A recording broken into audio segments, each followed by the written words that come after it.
Before we begin the story, let us know where you're watching from by leaving a comment below. If you enjoy this video, don't forget to like and subscribe. Have a wonderful day. Enjoy the story. The central station was so crowded, it looked like Black Friday at an electronics store. And there he was, James Carter, CEO of one of the biggest hotel chains in the country, looking like he had just stepped off a fashion runway but lost like a penguin in the desert, totally disoriented, trying to find his younger sister. Yellow sweater, hair tied up, purple backpack. "Where is this girl?" he mumbled, already annoyed. Then, about 30 feet away, he saw exactly what he was looking for. Yellow sweater, messy bun, purple backpack in hand. The mission was clear: surprise his sister. Without thinking twice, he opened his arms and grabbed the girl from behind in a huge hug, swinging her from side to side like they just scored a goal. "Got you. You're late." "Were you playing Uno with old ladies on the train?" The woman froze. In a split second, she spun around like an angry owl. It wasn't Sophia. It was a total stranger. A stranger with a mix of terror and rage on her face. "What on earth are you doing?" "Oh my God." James jumped back so fast, he nearly tripped over an abandoned suitcase. "You're not my sister." The woman didn't wait for an explanation. She raised her purse like a Viking sword and smacked his arm hard. "Creep. Station maniac. Suit-wearing weirdo. Ouch. Wait. Hold on.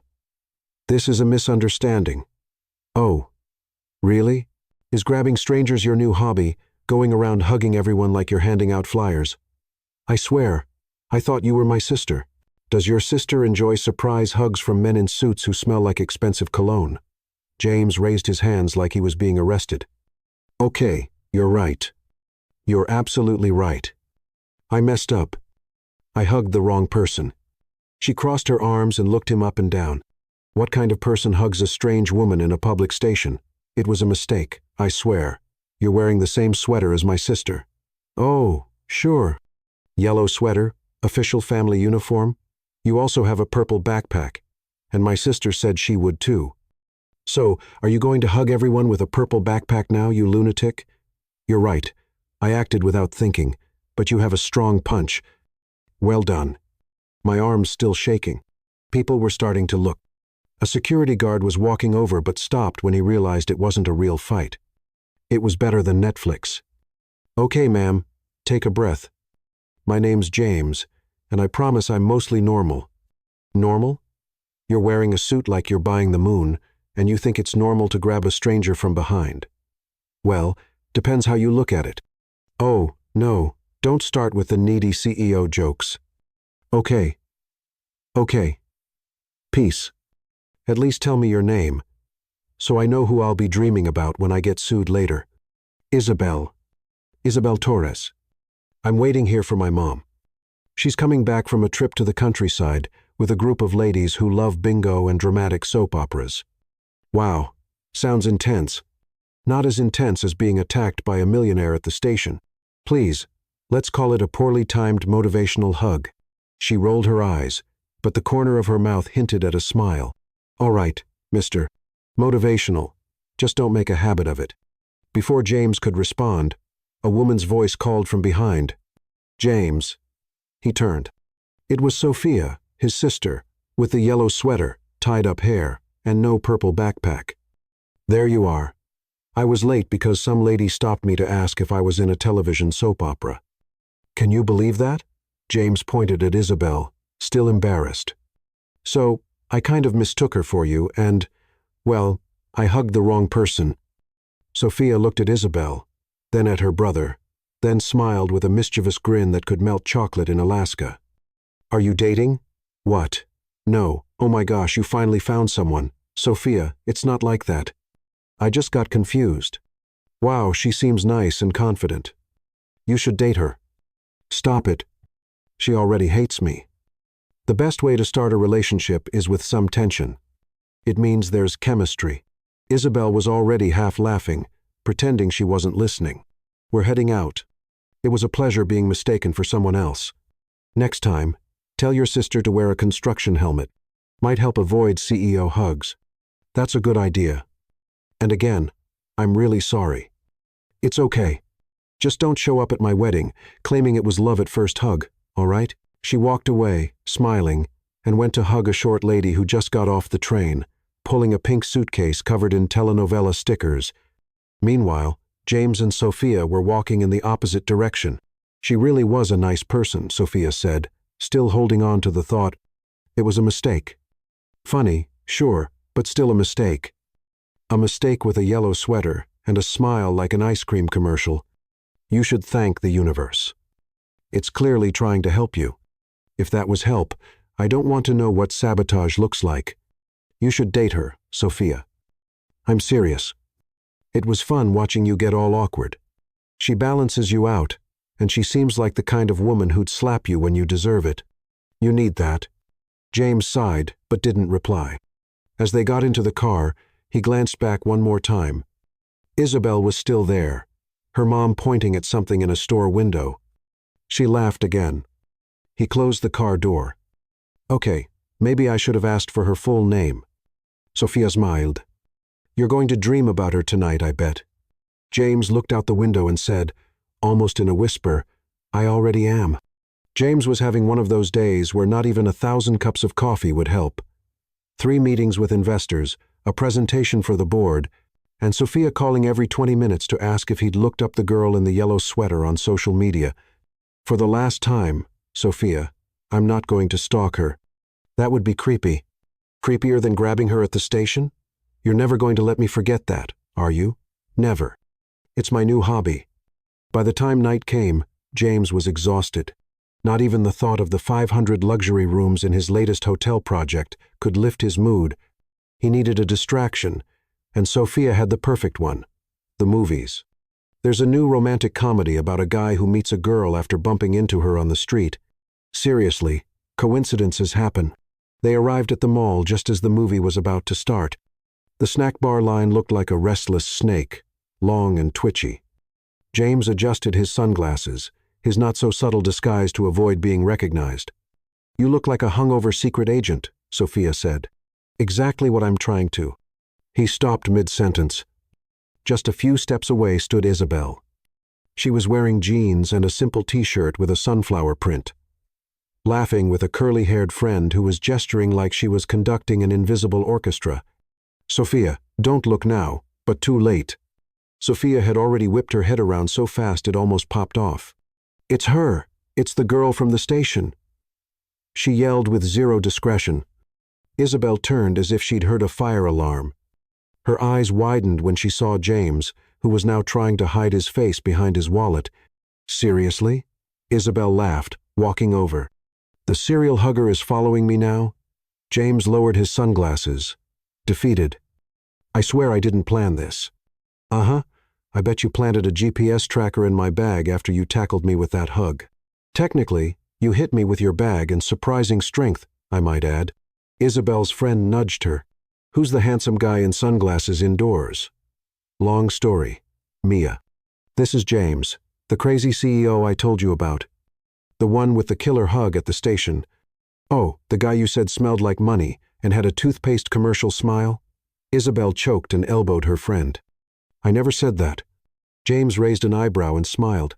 Smelled like money? Interesting. Don't mind Mia. She has frequent hallucinations. Sophia, now practically glowing, grabbed Isabel's arm. Are you two seeing this movie too? What a coincidence. We should sit together. I'm not sure that's a good, James began. It's a great idea, Mia interrupted, exchanging a knowing look with Sophia. We're already forming our secret club, embarrassing James in public. Olivia suggested. Isabel said, exactly, Sophia agreed. The 4 of them ended up sitting in the same row, with James and Isabel coincidentally placed side by the 2 amateur cupids. During the trailers, James whispered, Can I buy you a soda as an apology for the hug trauma? I think the bare minimum would be a soda, large popcorn, and a note from a therapist. He laughed. When the lights finally went out, James felt something strange in his chest, a mix of nervousness and joy that not even signing a $1 million contract could bring. The movie was about a clumsy guy who accidentally spilled coffee on the girl of his dreams and then kept running into her everywhere. Very subtle movie choice. Sophia, James muttered to his sister. No idea what you're talking about, she said, tossing popcorn into her mouth with a big grin. When the kiss scene came on, James felt Isabel's arm brushing his on the armrest. Neither of them moved. It was a small touch, but his skin felt like it was on fire. At the end of the movie, the lights came on, and the four of them went to a nearby cafe. The conversation flowed more naturally than James could have imagined. Isabel worked as an event planner but had been out of a job for a few months. The market's tough, she explained, playing with her milkshake straw. Apparently, no one wants to hire someone who throws science-themed kids' parties after a baking soda and vinegar experiment exploded at a city councilman's son's 7th birthday. It wasn't your fault. The kid doubled the vinegar, Mia defended her. Try telling that to the councilman, who had to scrub blue glitter off his bald head for 2 weeks. James laughed harder than he had in a long time. My company is looking for someone in the events department. You should send your resume. Oh, sure. And under special skills, I'll put ambushing CEOs at train stations. That might actually be a competitive edge, he joked. Sophia and Mia exchanged another glance, smiling like their plan had just worked out. When it was time to say goodbye, Sophia and Mia mysteriously disappeared to buy something urgent at a store, leaving James and Isabel alone. They're not very subtle, are they? Isabel said. Sophia has all the subtlety of an elephant in a glass shop. An awkward silence settled between them for a moment. So, they both started at the same time. You first, James said. That job thing. Was that serious? Or just a pickup line disguised as kindness? Both. He smiled. We really are looking for someone, and I really would like to see you again. No surprise hugs, I promise you. Well, I really need a job, but working for the guy who hugged me, that'd be weird. Think of it as material for future embarrassing stories to tell your friends. Isabel smiled and pulled out her phone.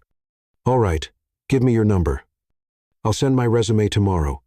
James gave her his contact info, suddenly feeling nervous for no reason. When Mia and Sophia came back, suspiciously without any shopping bags, they all said goodbye. On the way home, Sophia couldn't stop smiling. What? James asked, pretending to be annoyed. Oh, nothing.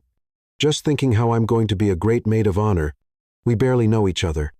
Yeah, but you saved her number, didn't you? James looked at his phone and realized, horrified, that in his hurry, he hadn't saved Isabel's contact. Shoot, I forgot to save it. Oh, brother, you really need help. That night, James couldn't sleep. He stared at the ceiling, thinking about yellow sweaters and smiles that belonged in an ice cream commercial, and praying Isabel would actually send that resume. Isabel arrived at the impressive Carter Hotel's building 40 minutes early. She waited at the cafe on the corner, mentally rehearsing her interview answers while sipping coffee strong enough to wake a dinosaur. This was her big chance. After doing some research on the company, she might have done some FBI-level stalking on James Carter too. She found out the position was actually important. Corporate events coordinator. Wearing her only suit, bought at a clearance sale 3 years ago, Isabel tried to ignore the nerves in her stomach. She really needed this job. Her rent was late, and her last proper meal was instant noodles, with ketchup. You've got this, Isabel. Just don't mention the hug incident, the bald councilman, or that time you confused salsa with hot sauce at the Cohen's bar mitzvah. As she stepped into the fancy lobby, she was greeted by a receptionist with a toothpaste commercial smile. Good morning. I have an interview at 10 o'clock. Isabel Torres. Ah, yes. The receptionist studied her with curious interest. You can go up. 22nd floor. Mrs. Thompson is expecting you. Isabel took a deep breath in the elevator. Mrs. Thompson, she repeated in her head. At least James wouldn't be interviewing her. That would be way too weird. When the elevator doors opened, a woman with gray hair and perfect posture greeted her. Miss Torres, I'm Diane Thompson, head of HR. Please follow me. Isabel followed her down a marble hallway, feeling like she was walking into Mount Olympus. Mrs. Thompson stopped in front of an impressive door. Mr. Carter likes to personally handle the final interviews for strategic positions. Mr. Carter.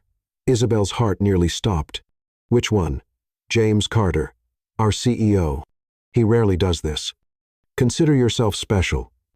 Before she could process what was happening, Isabel was practically pushed into a huge room with a panoramic view of the city. And there he was, James Carter, sitting behind a solid wood desk, holding his phone, looking just as surprised as she was. Isabel? James? Mrs.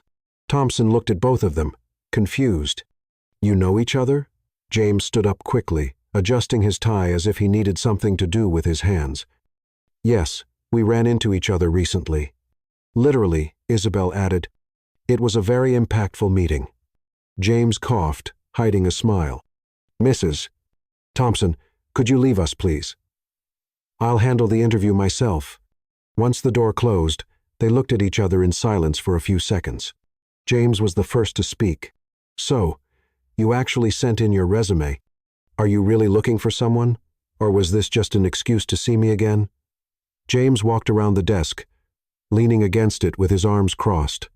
Both, actually, he admitted. Your resume is impressive, even with the city council incident. You looked me up? My HR department is very efficient. He smiled. But, to be honest, I also asked Sophia about you, and she asked Mia. That should creep me out. But somehow it's kind of sweet in a weird way. James laughed and motioned for her to sit. Let's do this the right way. A real interview. Of course, totally professional. As if you never hugged me from behind at the train station, or as if you never called me a suit-wearing creep. As strange as it seemed, the interview flowed naturally. James asked real questions about experience, skills, and expectations. Isabel answered honestly and with humor, describing her past projects, including a medical conference where she managed to find a chef at the last minute after the original one had an allergic reaction to shrimp. Impressive. And it says here, you speak 3 languages, English, Spanish, and enough Italian to order food and yell at taxi drivers. James couldn't help but laugh. You're really different, Isabel. Different in a good way, or a let's end this interview now kind of way. Definitely a good different. His gaze lasted a second longer than it probably should have. Isabel felt her cheeks warm. Well, James shuffled some papers on his desk, clearly trying to keep it professional. Technically, you'd be my direct assistant for corporate events. Do you think you could handle that? Working with me, I mean? Will you promise not to hug me from behind again? Only if you promise not to hit me with your purse. Isabel reached out her hand formally. We have a deal, Mr. Carter. James shook her hand, and the handshake seemed to last forever. Then, Miss Torres, welcome to Carter Hotels. You start on Monday. When Isabel left the office, she was thrilled. A new job, a salary that would finally pay for more than just pasta and ketchup, and a boss who, despite the awkward start, seemed interesting. In the elevator, her phone buzzed. It was a message from James. Team alignment meeting tomorrow at 8:00 p.m. Bellini Restaurant. Yellow sweater not required. Isabel smiled at the screen and typed quickly. Confirmed. No purse attacks on CEOs. As the elevator doors opened, Isabel stepped out with a new energy. Something told her that this team meeting would be anything but professional. Bellini Restaurant was the kind of place Isabel had only seen in magazines. Soft lighting, perfect linen tablecloths, and a wine list longer than her last lease agreement. She chose her best dress, black, simple, but elegant, and arrived exactly at 8:00 p.m. The maitre d' greeted her with a slightly raised eyebrow, as if assessing whether she really belonged there. Good evening. I have a reservation with Mr. Carter. Team meeting. Ah, yes. Mr. Carter is expecting you. Right this way, miss. Isabel followed the man through the restaurant, taking in the other guests, every one of them looking like they walked out of a luxury fashion catalog. At the back, at a discreet table near a window overlooking the city, was James, alone. He stood up when he saw her, with a smile that seemed to light up the whole room. You came. I was hired yesterday. It would be weird to miss my first meeting, right? James pulled out her chair. A bit old-fashioned, but charming. So, "Where's the rest of the team?" Isabel asked, looking around. James looked slightly embarrassed. "Well, this is a more private meeting to talk about your direct integration with me." "Oh, of course." A private meeting in one of the most romantic restaurants in the city. Totally professional. "You can leave if you'd like," he said genuinely. "I understand if this feels inappropriate." Isabel smiled as she adjusted the napkin on her lap. "And miss the chance to eat somewhere where the mineral water costs more than my old daily salary? No way." The initial tension faded quickly. James was surprisingly easy to talk to. He didn't have the pretentious air Isabel expected from a millionaire CEO. Instead, he shared stories about hotel disasters with a refreshing sense of self-irony. "So, the governor is stuck in the elevator, the 5-tier cake is melting in the lobby, and I'm standing in my underwear because my suit got hit by an exploding champagne bottle." Isabel nearly choked on her wine. "What did you do?" "I grabbed a tablecloth, wrapped it around my waist like a toga, ran up the stairs to the rooftop, borrowed a waiter's uniform 2 sizes too big, and went back to save the day." The governor never knew that the guy who rescued him was wearing pants with suspenders and sleeves rolled up 5 times. "Now I understand why you need someone organized on your team." "Exactly." James looked at her seriously. "You have no idea how refreshing it is to be with someone who's not trying to impress me all the time." "Who said I'm not trying to impress you?" "I haven't dropped a single fork." "That's a personal record." Their conversation naturally moved into more personal topics. Isabel spoke about growing up as the only child of a literature teacher who loved Mexican soap operas. James shared the pressure he felt taking over the family business at 26 when his father got sick. "Sometimes, I feel like I'm living the life everyone expected of me, not the one I truly wanted," he confessed, swirling his wine glass. "Everyone sees the successful CEO. No one sees the guy who wanted to be an architect." "An architect, really? I used to draw buildings as a kid. I still have a drawer full of projects that will never see the light of day." "It's never too late to change," says the woman who once exploded glitter at a city councilman's party. "That was an artistic revolution that people didn't understand." They both laughed, and James leaned in slightly across the table, closing the distance between them. "You're amazing, you know that? Most people try to be what they think I want to see.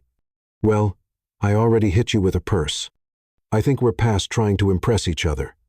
When dessert arrived, a fancy pavlova with berries, James looked a bit nervous, fiddling with his napkin. "Isabel, I have to be honest. This isn't a work meeting." "You don't say," she said, feigning surprise and placing her hand on her chest. "And here I thought talking about your childhood and lost dreams was standard HR procedure." "I'm serious," he smiled, a little embarrassed. "I wanted to see you again outside the office, without the pressure of being your boss. So, this is a date, if you want it to be." Isabel thought for a moment, stirring her dessert with her spoon. "You know this is complicated, right? You just hired me." "I know, and I promise to fully respect it if you want to keep things strictly professional." "And if I don't want to?" James's face lit up like a kid getting an unexpected gift. The night went on with more laughter and sharing. When they left the restaurant, the city sparkled around them. James insisted on giving her a ride home. "You don't have to. I can get a taxi. I'd really like to, unless you're still worried I'm some kind of maniac from the train station. Now you're the 5-star restaurant maniac. That's a big improvement." In the car, the silence felt comfortable. Isabel watched James's profile as he drove, focused, calm, so different from the image she'd first had of him. When they reached her apartment, a modest building that stood in contrast to James's BMW, he turned off the engine. "Thanks for tonight." It was surprising. "In a good way, I hope?" "In the best way possible." James leaned in slowly, giving her space to pull away if she wanted, but she didn't. When their lips touched, it felt like something exploded inside her, stronger than any science experiment at a kid's party. The kiss was brief but intense. When they pulled away, they both seemed a little dazed. "That was..." James started. "A mistake?" Isabel offered, suddenly unsure. "No. That was amazing. But maybe complicated.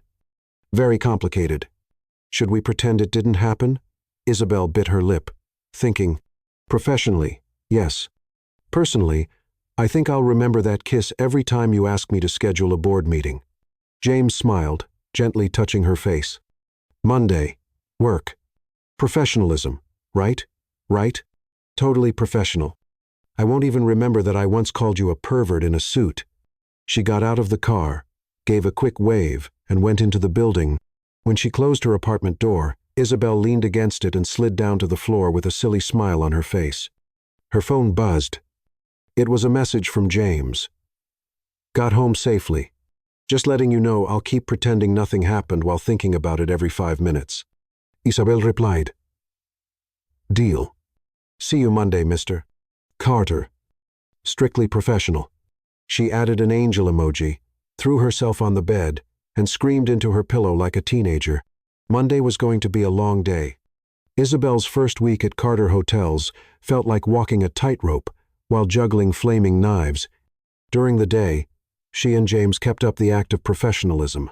Miss Torres, could you handle these calls? Of course, Mr. Carter. While their nighttime messages ranged from life philosophies to heated debates about the best pizza in town, the events department was on the 20th floor, 2 floors below James's office, but he always found reasons to check on projects in person. Mr. Carter, are you here to check on the conference plans or just to steal our donuts? Isabel teased when she caught him in the break room for the 3rd time that morning. Both. Good leadership means multitasking, he said with his mouth full of chocolate donut. What Isabel didn't expect was the quiet hostility from some co-workers, especially Victoria Hayes, the marketing director, who, according to office rumors, had had a crush on James since his first date. Victoria looked like she'd stepped off the cover of a magazine. Perfect blonde hair, designer suits, and a presence that made men trip over invisible rugs. She also had the annoying habit of treating Isabel like a lost intern. Sweetie, do the copies make themselves at your old job? Victoria asked one morning, finding Isabel talking to James in the hallway. No, Victoria. There, I had assistants for that. Here, apparently, we have marketing directors with free time, Isabel replied with a sweet smile. James covered a laugh with a cough. Things got worse when Isabel was assigned to lead the planning of the annual launch event for the new resort in Malibu, a project Victoria had hoped to run. James, with all due respect, she's been here 2 weeks. Victoria protested in a meeting. And she's already shown more skill than many long-timers, James said without blinking. The decision is final. That night, Isabel found a note on her desk. No one rises that fast without sleeping with someone. Watch your step. She crumpled the note, but the damage was done. The looks in the hallways, the whispers as she walked by, it was clear the rumors were spreading. On Friday, Isabel got into the elevator and found James alone. For the first time, she hesitated. Are you okay? He asked, concerned. I think we're being too obvious.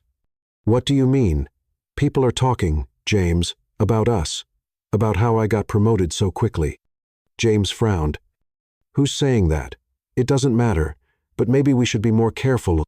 The elevator reached her floor, and Isabel stepped out quickly, leaving James worried. She spent the rest of the day avoiding him, throwing herself into the Malibu event preparations. At the end of the day, Mia called. So, Corporate Cinderella, did you kiss the CEO prince today? Don't start, Mia. It's complicated. Define complicated. I define it as the whole company thinks I'm the boss's mistress, and you're not. No, I mean, we kissed once, and we talked a lot. But it's not, official. Exactly. But do you want it to be? Isabel sighed, looking out at the city through the office window. I don't know, Mia. It's also confusing. He's amazing, but he's my boss, and he's part of a world that's nothing like mine. What Isabel didn't know was that Victoria was in the hallway, secretly taking a photo of her phone conversation. The picture showed Isabel smiling, the city behind her, looking dreamy, perfect to fuel the rumors. On Monday morning, Isabel had barely set her bag on the desk when James appeared, visibly tense. We need to talk now. She followed him to his office, where he carefully closed the door. My father wants to speak with you. Your father? Mr. Carter, the chairman of the board? That's right. Why? James ran his hand through his hair in frustration. Apparently, someone sent him some photos of us, suggesting an inappropriate relationship. What photos? We were just talking in the hallway. You were on the phone, smiling. Nothing inappropriate, but enough for someone with bad intentions. Isabel felt her stomach drop. What do we do now? James looked at her with a mix of frustration and affection. I'll take care of it. Just don't worry, okay? But it was impossible not to worry, especially when that afternoon Isabel was called up to Mr. Carter's office on the top floor, the corporate Olympus that only a few employees ever saw, and usually not for good reasons. Robert Carter's office looked like a museum of corporate power, modern art worth millions, a panoramic view of the city, and a desk that seemed carved from a single-century-old tree. The man behind the desk had James's eyes, but none of his kindness. Robert Carter was capitalism without a filter, imposing, calculating, impressive. Miss Torres, have a seat, he ordered, not standing up. Isabel sat down, her legs slightly trembling. Mr. Carter, it's a pleasure to finally, let's get to the point, he interrupted. My son has always had a problem with boundaries, especially when it comes to pretty women at the office. Isabel felt her face flush. With all due respect, sir, I'm not sure what you're referring to. Robert Carter slid some photos across the desk, all harmless but clearly chosen with care. James laughing with Isabel in the break room, the two talking in the hallway. Isabel on the phone looking thoughtful. These showed up in my email yesterday. Anonymous, but telling. There's nothing to tell, sir. We're co-workers. The older man leaned back in his chair, studying her. Miss Torres, you seem like a smart woman. So you'll understand when I say that Carter Hotels is more than a business. It's a legacy. James will take my place one day. But to do that, he needs someone suitable by his side. The implication hung in the air like a toxic perfume. Are you saying I'm not suitable? Based on what? Let's be honest. You're a pretty girl from a modest background who got promoted very quickly. Appearances matter in our world. Isabel felt anger rising in her throat. I earned that promotion through hard work, and my background doesn't define my skills. I'm sure that's true. He smiled without warmth. Still, suggesting that you and James are more than co-workers would be damaging for both of you. At that moment, the door opened. James walked in, clearly furious. Dad, this is ridiculous. You can't intimidate my team. We were just having a conversation, son. About what? Threatening her position. Clarifying expectations. James turned to Isabel. Are you okay? She nodded. Though she wasn't. Miss Torres, would you excuse us? Robert asked with fake politeness. As the door closed, she could still hear their raised voices. Words like company image, scandal, and responsibility echoed down the hallway. She went back to her desk, trying to process what had just happened. Her phone buzzed with a message from Mia. Emergency lunch. Now. At the restaurant near the building, Isabel dropped into her chair. He basically called me a social climber. Like I'm using James to move up in the company. What a snob, Mia said, clearly angry. What are you going to do? What can I do? He's James's father, the owner of the company. And James? I don't know. He seemed really upset. As if on cue, Isabel's phone rang. It was James. We need to talk. His voice was tense. I'm on my way. 15 minutes later, James walked into the restaurant. His eyes were stormy, but his shoulders looked defeated. Mia, do you mind? Not at all. She grabbed her purse. Isabel, call me later. Once alone, James sat down and rubbed his face with his hands. My father's a dinosaur. A powerful dinosaur, Isabel added. He said he'd use his influence to ruin your career in the industry if we continue whatever this is. Isabel felt something break inside her. And what is this, James? I don't know. Something good. Something real. Something worth risking your position in my career for? The question hung between them like a dark cloud. Are you asking me to choose? He finally said. No. I don't want to be the reason there's a wall between you and your family. What if I want to choose you anyway? That would be a mistake. We've known each other for what? 3 weeks. Because of one hug that got misunderstood? James looked hurt. So that's all it was for you? A mistake? That's not what I meant. It sure sounded like it. The tension rose, fed by fear and uncertainty. Maybe I should just quit, Isabel finally said. No. You worked hard to get there. And it looks like I worked the wrong way, since everyone thinks I slept with the boss. James closed his eyes, like he'd just been hit. That's not how people see you. No? Then why is there a picture of me in your father's email? That was Victoria. She's always been like that. Manipulative. Don't let her win. This isn't about winning. It's about my reputation, my career, your heart. He finished softly. Isabel felt tears coming. It's not fair, James. I finally found a job I love, someone who makes me feel. And now I have to choose. You don't have to choose. I'll face my father. And risk everything you've built? Your family's legacy? Sometimes I wonder if I even want that legacy. Isabel stood up, grabbing her bag. I need to think. Alone. Isabel, please. I'm resigning tomorrow. It's better for everyone. It's not better for me. His voice broke. She leaned in and kissed him gently on the forehead. Thank you for hugging me at that train station, even if I was the wrong person. When she walked out of the restaurant, the tears finally came. Isabel wandered through the city, feeling lost and amazed, with no way out. Her phone wouldn't stop buzzing with messages from James, but she couldn't bring herself to look. Back at her apartment, Isabel stared at the ceiling all night. In the morning she wrote her resignation letter and sent it by email. She couldn't face James in person. The reply came almost immediately. Please give me a chance to fix this. Don't give up on us. Jay. But Isabel had already given up on James, on the dream job, and on the silly idea that a mistaken hug could change her life. 2 weeks had passed since Isabel left Carter Hotels. 2 weeks of sending resumes, failed interviews, and sleepless nights staring at the ceiling. Her phone had stopped buzzing with messages from James. He'd finally gotten the message. Isabel was picking at a bowl of soggy cereal when Mia burst into her apartment without knocking. That's it. I've had enough of your sad indie movie heroine phase. Good morning to you too, Mia. Seriously, Isabel, you look like a zombie in a bathrobe. It's time to snap out of it. I am snapping out of it. I sent my resume to 3 places today. Wow, amazing. Someone call the press. Mia rolled her eyes and dropped onto the couch. What about James? What about him? Oh, come on. He sent you more messages than a teenage boy with a crush. And now nothing? Isabel sighed and pushed the bowl away. He gave up, finally. Or maybe he's just as miserable as you are. I'm not miserable. Sure.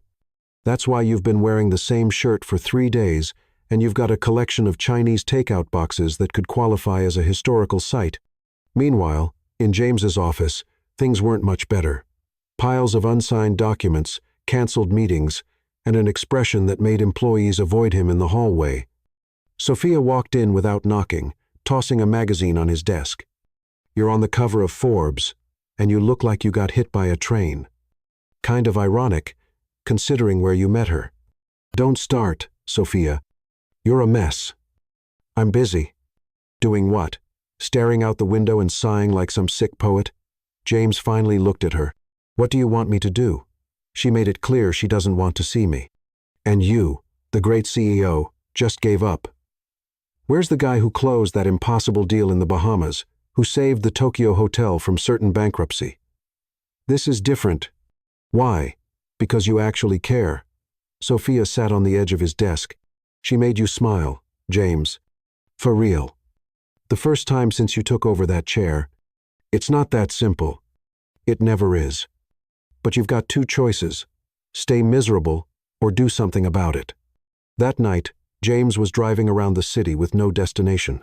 Without realizing it, he ended up in Isabel's neighborhood, parking in front of her building. He sat there, staring at the lit window on the 3rd floor, wondering what she might be doing. His phone rang. Victoria's name flashed on the screen. James, we need to talk about the Malibu launch.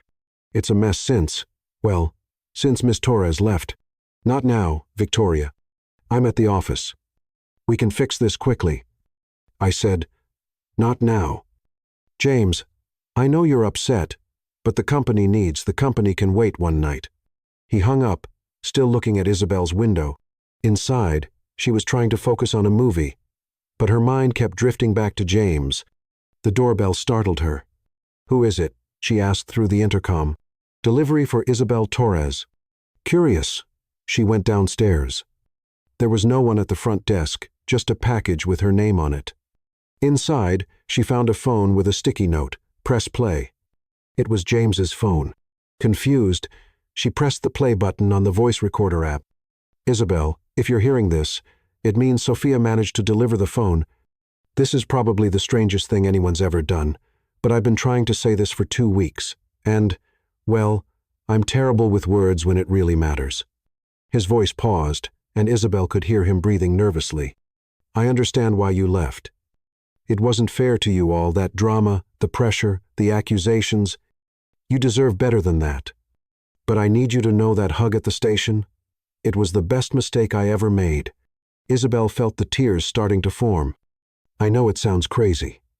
We haven't known each other for long, but I've never felt this way before. That feeling that when I'm with you, I can just be me, not the CEO, not the heir to the Carters, just James. There was another pause, longer this time. I stood up to my father. I told him you're not negotiable, that if he wants his precious legacy intact, he'll have to accept you in my life, in whatever way you choose to be in it. Now Isabel was crying openly. If you're willing to give me another chance, I'll be at Central Park tomorrow at 6 o'clock p.m. at the cafe by the lake. If you don't come, I'll understand, and I promise I'll never bother you again. The recording ended, and Isabel stood there in the empty lobby, holding the phone as if it were the most precious thing in the world. Across the street, James saw the light in Isabel's apartment turn off. He started the car and drove away, his heart heavy but with a small hope growing inside him. The Grand Plaza Hotel sparkled like a jewel in the city night. The annual Carter Hotels event was the biggest social gathering in the hospitality industry, a mix of corporate luxury, intense networking, and top-shelf drinks to smooth over million-dollar deals. Isabel adjusted her black catering uniform, feeling strangely nervous. After weeks of unemployment, she had taken a temporary job as a service coordinator for the catering company at the event. The irony wasn't lost on her returning to the very event she was supposed to have organized. The appetizers go to the East Hall. Drinks need to be refilled every 40 minutes. And please, make sure no one under 21 gets champagne, she instructed the team, trying to ignore the butterflies in her stomach. Her temporary boss, a man with an oversized mustache named Henry, seemed impressed. Have you worked this event before? Something like that, Isabel replied without going into detail. Across the room, James adjusted his tie for the 5th time as he tried to focus on what a Japanese investor was saying about occupancy rates. His father watched from a distance, clearly noticing his distraction. James, focus, Robert Carter murmured as he approached. Mr. Tanaka is thinking about expanding our partnership to 3 new hotels in Tokyo. I'm focused. Doesn't look like it. You've been distracted ever since that incident. James stiffened. That incident has a name, Dad, and I've made my position clear about it. Robert Carter, Sahil. Son, I know you think you're in love, but I don't think... I know. Even after she just left the company. No fight, no explanation. James looked at his father coldly. She didn't just leave. She was practically pushed out by you. The tension between them was cut short when the lights suddenly flickered and went out. A wave of surprise spread through the hall, followed by muffled exclamations. What's going on? Robert demanded. One of the managers approached, visibly nervous. Electrical problem, Mr. Carter. The generator should have turned on automatically. But amid the growing confusion, a calm, clear female voice spoke up. Ladies and gentlemen, please stay calm. The emergency system will activate shortly. James froze. He knew that voice. In the dark, Isabel had taken charge. Using a phone flashlight, she guided servers to hand out candles to the tables, directed security to help guests, and instructed the maintenance team over the radio. Catering lady, Robert Carter called out. Where's the person in charge of the hotel? In a panic in the control room, Isabel replied, not recognizing him in the dark. The generators aren't responding, but we've triggered the manual backup. Lights in 2 minutes, air conditioning in 5, and the VIP guests they're being served on the terrace where there's still natural light. We've redirected the special appetizers and vintage champagne there. James moved closer, finally seeing her face when the emergency lights partially turned on. Isabel. She froze when she heard his voice. James. Robert Carter looked from one to the other, understanding the situation. Do you two know each other? He asked unnecessarily. Isabel straightened up. Mr. Carter, if you'll excuse me, I have a crisis to manage. She quickly walked away, leaving father and son in a tense silence. It's her, Robert said, not really a question. Yes, James confirmed, and it looks like she's saving your elite event from total chaos. The next 30 minutes were filled with frantic activity. While the technicians worked to restore power, Isabel rearranged the whole event, strategically moving guests, adjusting food service, and even improvising a small show with a pianist who was among the guests. When the lights finally came back on, what could have been a disaster had turned into an exclusive experience that the guests excitedly talked about. The hotel manager approached Robert Carter, clearly relieved. Mr. Carter, I apologize for the inconvenience. We've identified the problem. And who was that woman? Robert interrupted. The buffet staff? I'm not sure, sir. Temporary, I think. James, having watched the whole rescue operation, made a decision. He stepped onto the small stage where the band was starting to play again and took the microphone. Ladies and gentlemen, on behalf of Carter Hotels, I want to thank you for your understanding during our little technical challenge. The audience laughed, relaxed. As you've seen, professionalism and excellence are values we hold dear in every aspect of our service. And tonight, we witnessed that in action. His eyes found Isabel, who was trying to hide behind a pillar. I'd like to call to the stage the person responsible for turning a potential disaster into a memorable evening, Isabel Torres. A spotlight lit up Isabel, who looked like a deer caught in headlights.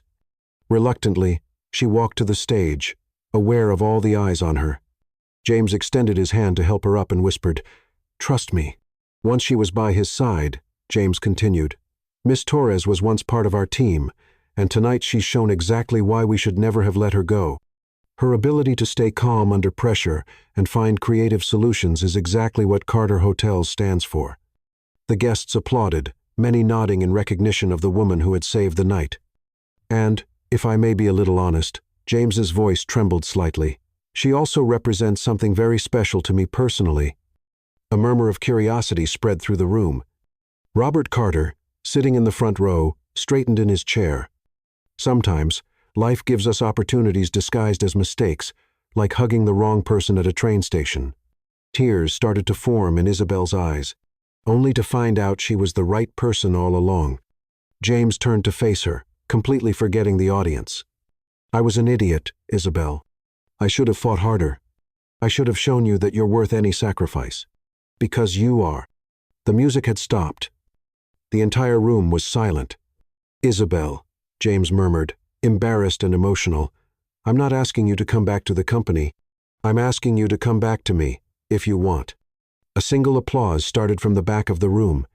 Soon, dozens joined in, until the whole room was clapping. Robert Carter, after a moment of shock, slowly stood up, and to everyone's surprise, clapped as well. Isabel, her face wet with tears, smiled.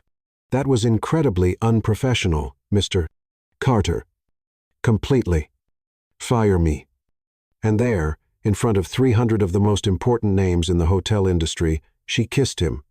3 months later, Isabel was sitting on the couch of her new apartment, considerably bigger than her old one. Although she had insisted on paying the rent by herself, her new event planning company, Eventora, already had a waiting list of clients. Many referred by James. The phone rang. It was Mia. "How's the most entrepreneurial woman in town?" "Overwhelmed, stressed, and incredibly happy." Isabel replied, laughing. "And the romance with the handsome CEO going well?" "Surprisingly well." "Does Daddy still wrinkle his nose?" Isabel smiled, remembering the last family dinner. Let's just say he's in the process of accepting it, especially after I organized his anniversary party and impressed all his snobby friends. Brilliant. Using your skills to win over the father-in-law. Pure strategy. Isabel joked. Hey, I need to hang up. James should be here any minute to take me to lunch with Sophia. Talk later. When Isabel hung up, she looked around. Her new apartment still had boxes to be unpacked, but it already felt like home. Her phone buzzed with a message from James. I'm on my way. Sophia is looking forward to seeing you. Get ready for some invasive questions about our future. Isabel replied with a panic emoji and got ready. She chose a simple yet elegant dress, very different from the buffet uniform or the formal suits she wore at Carter hotels. The doorbell rang right at noon. James was there, with that smile that still made her heart race. Ready for my sister's interrogation? He joked, giving her a soft kiss. More or less. Where is she? Oh, she'll be late, as always. On the way to the restaurant, James seemed strangely nervous, tapping his fingers on the steering wheel and checking the rearview mirror more times than necessary. Everything okay? Isabel asked. You're acting like you just robbed a bank. What? No, everything's perfect. Absolutely normal. James Carter, you're the worst liar in the world. Your ear turns red when you try to deceive someone. He instinctively touched his ear. Dumb. Is it that obvious? Like a neon billboard. What are you up to? Nothing. I'm just excited to get to the restaurant. But instead of going to their usual spot, James turned into a park Isabel had never visited before. I thought we were having lunch with Sophia. Change of plans. She's meeting us here. The park was strangely empty for a sunny Saturday. James parked and led Isabel down a wooded path to a small clearing. To her surprise, there was an elegantly set table for two, with candles despite it being daytime, flowers, and a bottle of champagne in an ice bucket. James, what is this? A lunch, he suggested innocently. Where's Sophia? She might be a little later than I mentioned. Isabel narrowed her eyes, suspicious, but was swept up in the romantic atmosphere. The lunch was delicious, all her favorite dishes, served by a discreet waiter who appeared and disappeared like magic. Is this to celebrate something I forgot? She asked after dessert. Not exactly. James seemed increasingly nervous. Do you remember the first time we met? How could I forget? You attacked me at the station. I prefer the term enthusiastically hugged. You called me your sister and mentioned old ladies playing Uno. Details. James took her hands in his. That wrong hug was the best thing that ever happened to my life. Isabel felt her heart race. James, let me finish, or I'll lose my courage. These past few months have been the happiest of my life. You're different from anyone I've ever met. You challenge me, make me laugh, and you're not impressed by my money or status. Actually, your apartment is pretty impressive, she joked, trying to hide her emotions. What I'm trying to say is... He took a deep breath. I think I'm ready for another big mistake. At that moment, a group of people emerged from behind the trees. Sophia was there, along with Mia, Isabel's mom, and even Robert Carter, who looked slightly uncomfortable but smiling. What's going on? Isabel asked, confused. James knelt on the grass and took a small box from his pocket. Isabel Torres, would you make the mistake of marrying me? He opened the box, revealing a ring that was way too big for her finger. That's not my size, she laughed, tears in her eyes. I know. He looked mortified. Sophia gave me the wrong size. I have another one in my pocket. He pulled out a second box with a simpler, more elegant ring, and the right size, plan B. I always have one. Isabel laughed, crying at the same time. This is crazy. We've known each other for less than 6 months. 4 months, 2 weeks, and 3 days, to be exact. Sophia shouted from afar. You're counting? James accused. Of course I am. Isabel looked at the man kneeling in front of her, then at the people watching eagerly, and back at James. Yes, she said finally. Yes, I'll make this glorious mistake with you. He slid the ring the right size onto her finger and kissed her while everyone applauded. Mia whistled. Sophia jumped like a child, and even Robert Carter seemed emotional, discreetly wiping the corner of his eye. Isabel's mom came over and hugged her daughter. My daughter, marrying a man who hugged her by mistake. This is soap opera material. Mom, what? It's true. If this were a soap opera, you'd be the humble girl who wins over the rich guy. James extended his hand to his future mother-in-law. I promise I'll take good care of her, Mrs. Torres. I know you will, dear. And if you don't, she'll hit you with her purse again. Everyone laughed, and the impromptu celebration continued into the afternoon. When they were finally alone, James and Isabel sat on a park bench, watching the sunset. So, future Mrs. Carter, he started. Torres Carter, she corrected him. Sorry, future Mrs. Torres Carter. Any regrets? Isabel looked at the ring on her finger, then at the man beside her. Just one. What's that? That I didn't have a bigger purse that day at the station. It would have made a bigger mess. James laughed, pulling her closer. I love you, you crazy woman. I love you too, you suit-wearing pervert. The big day arrived on a sunny Saturday morning. The wedding was going to be relatively small, at Isabel's request, as she preferred quality over quantity. Still, the guest list had grown to include important executives, celebrity clients of the hotels, and nearly all the staff from Carter Hotels. Isabel was in the makeshift bride's suite while Mia adjusted the final details of her dress. Stop moving, Mia complained, with pins in her mouth. I can't. I'm nervous. What if I trip? What if I forget my vows?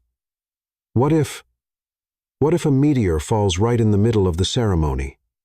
Mia finished. Relax. It's going to be fine. Sophia entered, holding 2 glasses of champagne. How's the luckiest bride in the world doing? Panicking, Mia replied. Hold her still while I finish here. Sophia handed a glass to Isabel. My brother's just as terrified. If it makes you feel better, he's changed his suit 3 times already. Should that calm me down? No, but it's cute. Isabel's mom rushed into the room like a whirlwind, carrying a mysterious box wrapped in tissue paper. My daughter, I brought you something special. Mom, if it's that tiara from Cousin Consuela, better. Mrs. Torres opened the box with dramatic flair, revealing a delicate, hand-embroidered handkerchief. It was your grandmother's, who got it from her mother, who received it from hers when she married a man she met after falling off a horse in the main square of her village. This brings luck to love stories that start with accidents. Isabel took the handkerchief, genuinely touched. Mom, this is beautiful. And she embroidered our date? Look. In the corner of the handkerchief, the wedding date was delicately stitched, along with the initials I, J. When did you have time to? A mother always finds time, my dear. Especially when your daughter is about to marry a man who could buy half the country, but chose to hug her by mistake at a train station. The 4 women burst into laughter. Sophia raised her glass. To unexpected meetings and awkward hugs, Mia added. On the men's side, James was indeed on his 3rd suit, while his best friend and best man, Daniel, watched with amusement. Man, it's just a suit. She'll love you in any of them. It's not just a suit. It's the suit. It has to be perfect. Daniel shook his head, enjoying his friend's nervousness. You've negotiated billion-dollar deals without breaking a sweat. What's making you so nervous now? That was business. This is forever. Are you really sure about that? Daniel asked, suddenly serious.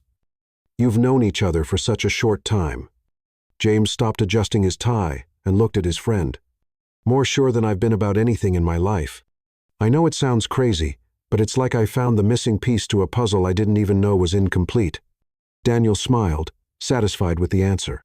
Well, I'm happy for you, man, and looking forward to the next 50 years of embarrassing stories you two will create. Robert Carter entered the room, as elegant as always, but with an unexpectedly soft expression. Son, are you ready?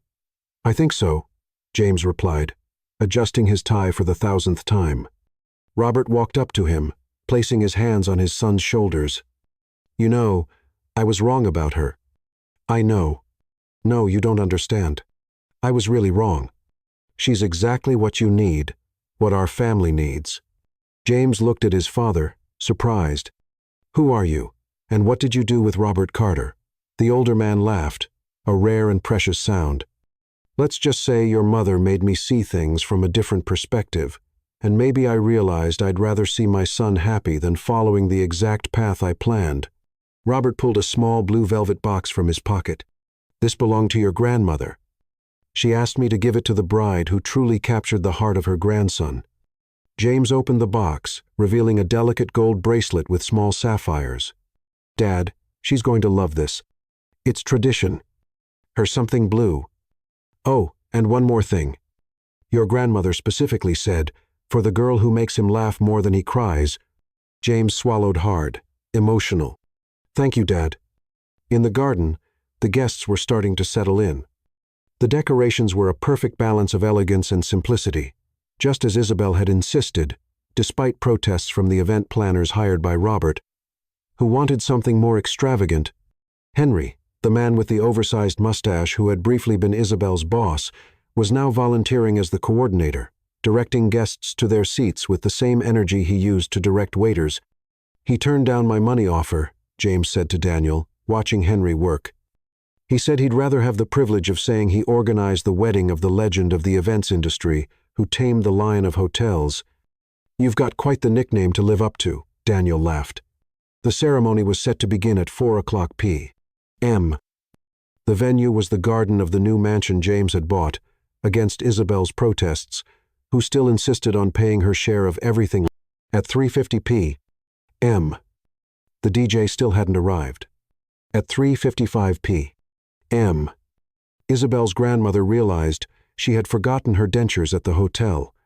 By 4:00 p.m., half the guests were seated, but the officiant still hadn't shown up.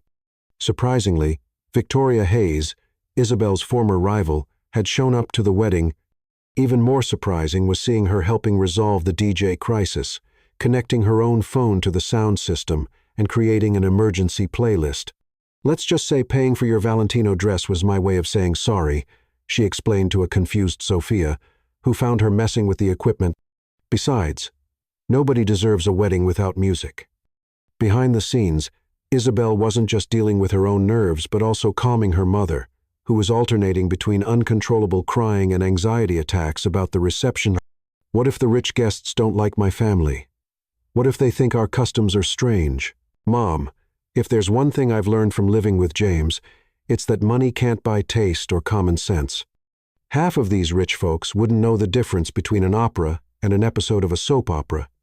But your dad is going to sing that family's traditional song, and everyone will love it, especially after a couple of glasses of champagne.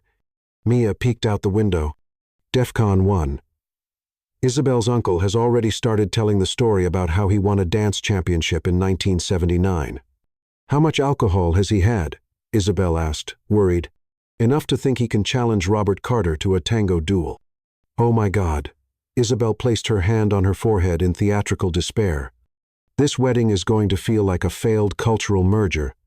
I think it's amazing, Sophia said, adjusting her bridesmaid dress. My side of the family looks like they walked out of a corporate robot catalog. A little chaos is exactly what we need. Even the absence of the officiant had its unexpected benefit. The delay gave Isabel's grandmother time to get her dentures, which were quickly brought by a driver sent by James. My grandson is an angel, the woman declared, putting her dentures in place with perfection.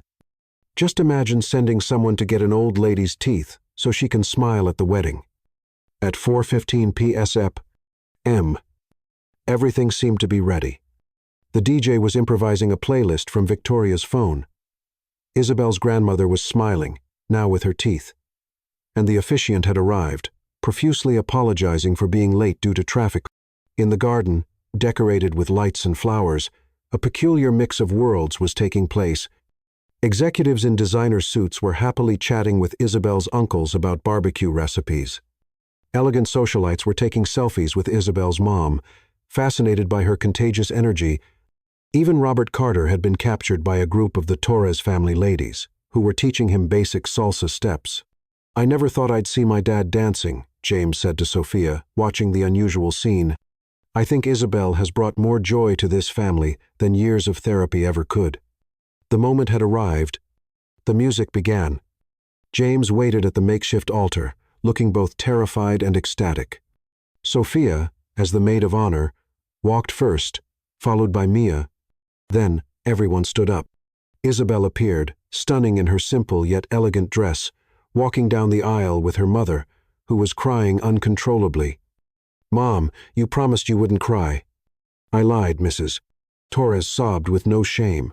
What no one expected was that the family's little dog, a French bulldog named Max, whom James had adopted after the engagement, decided that this was the perfect moment for a triumphal run. The little dog, wearing a tiny bow tie, ran down the central aisle, happily barking, much to the guests' delight. "Max, come back here," Sophia whispered, trying to catch the runaway dog. However, the dog had other plans. He went straight to Isabel, jumping on her legs as if he were greeting a celebrity. "Is this the something borrowed?" Isabel laughed, bending down to pet the excited puppy. Not caring about her dress. "We're not even married yet, and he's already picked his side." James joked. When Isabel finally reached the altar, James looked like he was in a trance. "You're indescribable," he murmured. "Good indescribable or bad indescribable? The best indescribable possible." The officiant cleared his throat, ready to begin. But just then, Robert Carter stood up. "I'd like to say a few words, if I may." A murmur of surprise spread among the guests. James and Isabel exchanged worried glances. "When my son told me he was marrying a woman he met less than 6 months ago, a woman he literally hugged by mistake at a train station, I thought he had lost his mind." The room fell completely silent. Isabel held her breath. But then Robert continued. "I saw how he changed. How he started smiling more. How he got that spark back in his eyes that he had lost for so long. And I realized that sometimes the best things in life start as mistakes." Tears started forming in Isabel's eyes. "Isabel, welcome to the Carter family. We're complicated, stubborn, and often wrong. But from now on, these are your problems too." Everyone laughed, and the tension eased. Robert sat back down, and the ceremony continued. What happened next was one of those magical moments no one could have planned. When the officiant asked for the rings, Max, who had quietly settled at Sophia's feet, suddenly stood up and ran to James, delivering the ring pillow that no one had noticed was attached to his collar. "Looks like we have an official delivery boy," the officiant commented to the delight of the guests. James bent down, took the rings, and quickly petted Max, who looked incredibly proud of his mission accomplished. It was time for the vows. James went first. "Isabel, when I hugged you at that station, thinking you were my sister, I never imagined I was actually hugging my future. You've shown me that I don't need to be perfect. I just need to be myself. I promise to hug you every day, always with warning, and always with all my love." Laughter and awes echoed through the crowd. Then it was Isabel's turn. "James, I hit you with a purse the first time we met. Probably not the best start for a love story, but you persisted, with that annoying smile of someone who knows they're right. And you were. I promise to be your partner in all the mistakes and successes of life. And I also promise to never hit you with a purse again, unless you really deserve it." More laughter. The officiant smiled and continued with the ceremony. Before we continue, James interrupted. "To everyone's surprise, I have something for Isabel." He took out the blue velvet box his father had given him. "A gift from my grandmother. She said it should be given to the girl who makes me laugh more than cry. And you definitely do that every day." Isabel was speechless as she saw the delicate bracelet, allowing James to place it on her trembling wrist. "Something blue," she whispered. "To match the sky in your eyes," James murmured, just for her to hear. When it was time for the idus, neither of them hesitated for a second. "I now pronounce you husband and wife. You may kiss the bride." James held Isabel's face in his hands. "Thank you for being the wrong person at the right time. Thank you for being the most perfect wrong hug in the world." They kissed while the guests applauded. Sophia was openly crying, Mia was whistling, and Robert Carter looked genuinely happy. At the reception, the party was lively. Isabel's grandmother, now with her dentures back, was dancing energetically with one of James's uncles. The DJ, finally present, was playing an eclectic mix that pleased everyone. Isabel's mother was chatting animatedly with Robert Carter about Mexican soap operas. To everyone's surprise, the most unexpected moment of the night came when Victoria took the stage and grabbed the microphone. "Attention, everyone," she started, visibly nervous. "I know many of you are surprised by my presence here today, especially the bride." An uncomfortable silence fell over the room. "Isabel, I want to publicly apologize for my behavior in the past. I let jealousy and insecurity take over me, and I did things I'm not proud of. James has always been a fair and respectful boss, and I turned that into something it wasn't. But seeing you two today, I understood what everyone already knew. You are perfect for each other." She raised her glass. "So, I'd like to propose a toast to the couple who showed us that the best encounters in life are the ones we don't plan. And, Isabel, is your new events department hiring?" The tension broke into laughter, and Isabel gracefully stood up to hug her former rival. In a moment of pause, James pulled Isabel aside to a quiet corner. "Happy? More than I ever thought was possible. Even with all the chaos. Especially with all the chaos. It makes everything more ours." Looking around the room, where their very different families were blending perfectly, Sophia teaching dance steps to Isabel's cousins, Isabel's mother proudly showing photos on her phone to company executives, Max running between tables, gathering affection from all the guests, Isabel felt a deep certainty. This was just the beginning of a life full of unexpected moments, wonderful messes, and hugs. Lots of hugs, all at the right time, with the right person. James smiled, hugging her like that first day. But now it was the right hug, with the right person. "You know, there's one thing I've always wanted to ask you," Isabel said. "What? How did you not realize I wasn't your sister?" "I mean, you hugged me from behind." James laughed, a little embarrassed. "Honestly, I was so focused on surprising you that I didn't even think about it. I just saw the yellow sweater and acted on impulse." "Best mistake of your life?" "Without a doubt." The music switched to a romantic ballad, and James extended his hand. "Dance with me, Mrs. Torres Carter." "Always, Mr. Carter." As they danced under the twinkling lights, surrounded by friends and family, James whispered in her ear, "Nothing like a wrong hug to get you to the right place." Isabel smiled, resting her head on his shoulder. "The most right place in the world,